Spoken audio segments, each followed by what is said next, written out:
What will there be a shakeout in crypto? Like, it doesn't really affect you guys because, if you know something about XRP, Ripple, two different entities, but plus XRP is trading at whatever it is based on the SEC action. You can get a bump up if you win.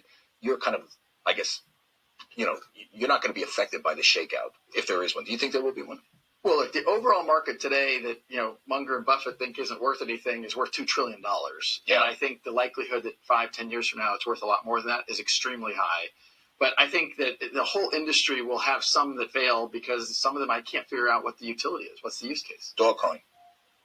Doggy coin, Liz. I'm going to toss to you on doggy coin. Okay, doggy coin. That's Dogecoin, dum-dum. Yeah, you're getting like right up there with Buffett and Munger too, Charlie. All right, thank you, and good to see you, Brad Garlinghouse. Wait, what was going on with Buffett and Munger? Why do they hate crypto so much? They just feel that it doesn't have any value, that it's just simply software, and who knows? They called it magic. They're against it. I think Brad really talked about it in a fair way. There's going to be a day where they could buy their hearing aids with crypto. You know that, Liz? You're disrespectful, Charlie. That was Charles Gasparino catching up with Brad Garlinghouse, the CEO of Ripple at the Milken Institute. That is a big think tank, and they've got their global conference going on right now until the 4th. I think we'll watch one more clip from that too. But you want to just pay attention to what's happening there because this institute is really a big deal. Mr. Garlinghouse will be speaking on Wednesday, May 4th. He'll be joined by the mayor of the city of New York and also the senior vice president of IBM Cloud Platform and the CFO of Airtable. You can watch this. It's going to be streamed live. Let me show you the address for that because, well, there are actually 800 total speakers, 120 sessions, and the people are just really fabulous. Let me show you how to find that. Just go to milkeninstitute.org and search on the live stream global conference and it'll take you right there. There's a lot of blockchain executives. And then there's another one I want to watch that has Algorand. I think they're going to talk about the financial world and smart contracts. Looks very interesting. I think it's really great that Charles Gasparino is getting involved in covering what's going on in the blockchain space. Here he is at the Milken Institute with Charles Hoskinson, of course, the founder of Cardano that has the digital asset ADA. It's good that we have somebody that has a mainstream audience talking about this space because it's going to help it grow that much quicker. So let's listen to this second clip I have where Mr. Garlinghouse is continuing his discussion with Charles. You are the CEO of Ripple, the cross-border payment. It's competing with the SWIFT system, correct? Correct. XRP is one of your, I guess, can I say it's one of your currencies? How do I do this? We talk about it as it's native to our technology stack. And it's under assault by the SEC. For sure. The whole industry, in my judgment, is under assault. But I think if your case, the SEC saying that it's a security, it's illegal essentially, pay us billions of dollars, and you chose to fight it. Your case will set the stage, set the agenda for the SEC's foray into crypto regulation and how far Gary Gensler, the chairman of the SEC, is going to go. Where's the case right now? Look, from my point of view, the case has gone quite well. A lot of it has been skirmishes around discovery and these kind of things, but it's clear that the judge understands that this is an important case. It's going to be set precedent. It now we're getting close to summary judgment filings. Everything will be before the judge now by the end of November. What that means in terms of how long the judge will take to review the case. So it could be this year. That's an optimistic view, but it's not impossible. What do you think of Mr. Gensler's approach here? He's a friend, I'm assuming, right? No, actually, I've never met him. He certainly, I guess the simplest way I'd characterize this, I think when you're a hammer, everything looks like a nail. When you're Gary Gensler at the SEC, everything looks like a security, which doesn't really make sense. And look, he said a lot of things that I just think don't really make sense. He says justice delayed is justice denied. Yet they brought this lawsuit against Ripple, and every possible juncture they have sought to delay the case. And our view is like, look, we're trying to move as quickly as we can. We will continue to move as quickly as we can because we think it's very clear. What do you think he's going to do? On our side? What's he going to do with regulation? Well, I think he clearly wants, in the context that there is uncertainty in the United States federal government about who regulates crypto. He wants it. He wants it. He wants it. And I think it's empire building. I mean, now, will the Republicans let him take it? I think there's a piece of legislation reintroduced just last Thursday, bipartisan support, called the Digital Commodity Exchange Act, and it has broad support. I was on Capitol Hill 2 or 3 weeks ago, spoke with a bunch of elected representatives on both sides of the aisle.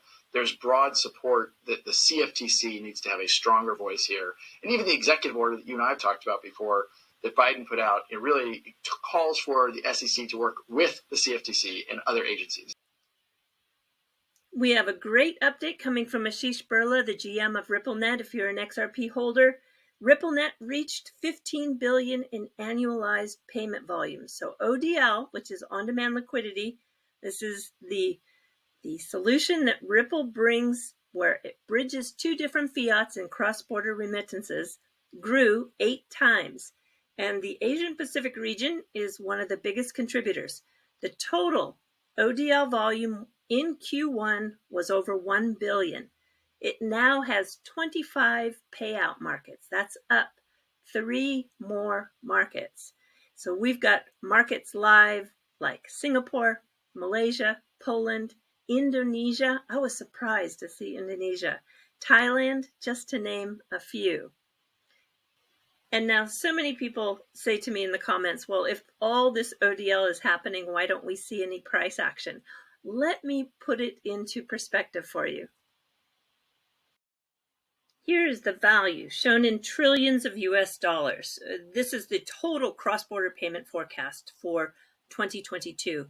It's over 150 trillion with a T. So you can see with ODL just being at $1 billion in that Q1, we have a long way to go. But this is why I pay attention to ODL.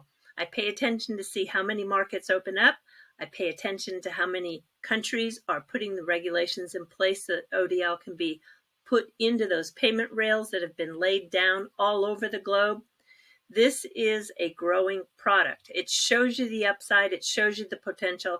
No, I don't believe that it'll only be XRP, but I do think XRP is going to grab an enormous amount of these payment flows.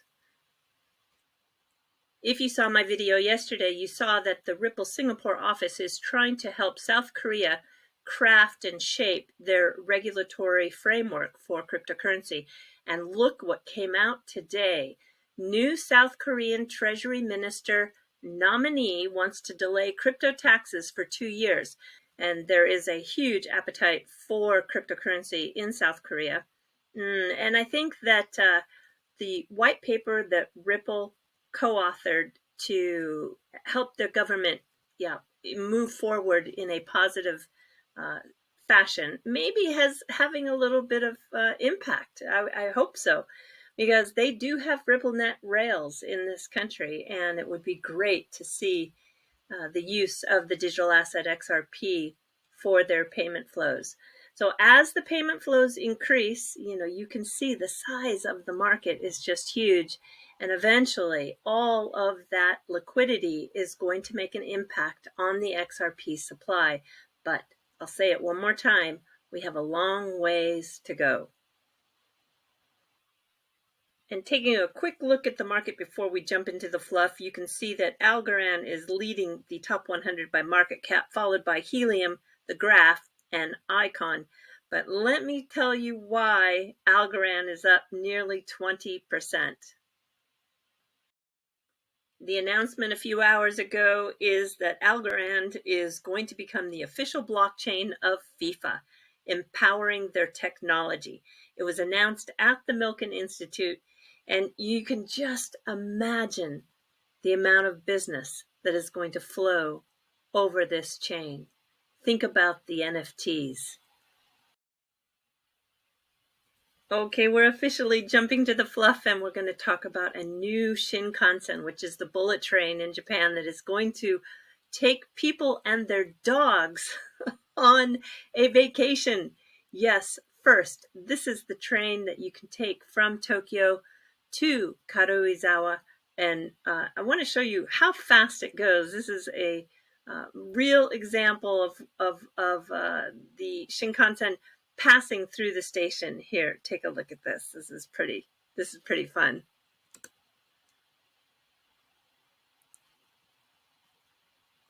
Yeah, that is how fast they go. Now, this trip is going to be limited to just, I think, 30 couples. Yeah, I think that's how they're marketing it. But I want to show you the hotel that they've collaborated with so that you can bring your dog on the Shinkansen bullet train and then have this package at the hotel and what they are doing for the dog owners. It's pretty fun. So everybody gets on the train in Tokyo at Ueno Station, and 40 minutes into your destination, which is Karuizawa, a really beautiful part of Japan, you can bring your dog out of the carrier and have it sit on your lap. You actually, for every 2 people, you can bring 3 dogs. And when you arrive at the hotel, should you want to go into town without your dog, they have a care house, kind of a babysitter for the dogs from 10 a.m. to 3 p.m. There's an exclusive cameraman that is capturing the memory for you. They have a veterinarian that will be present and a big evening party for all the dogs and the people together. I think this is just really a great idea. This is what the rooms look like. They look very comfortable, don't they? And I think that there's a sponsor that makes dog food that will have 4 different kinds of dog food for your dog to taste. So your dog gets this tasting party as well. And then after dinner, you can relax in their onsen, which is the hot spring. Let me show you what that looks like. And look how perfect this is. This is the hot springs with the mountain view in the distance. Wow, I think it's going to be very, very popular. They'll probably have to turn it into a lottery. I imagine there's going to be a lot more than 30 groups that want to do this. It's a first in Japan, so chances are, if it's popular, they will continue it. All right, everybody, do take care. Sayonara for now. Bye-bye.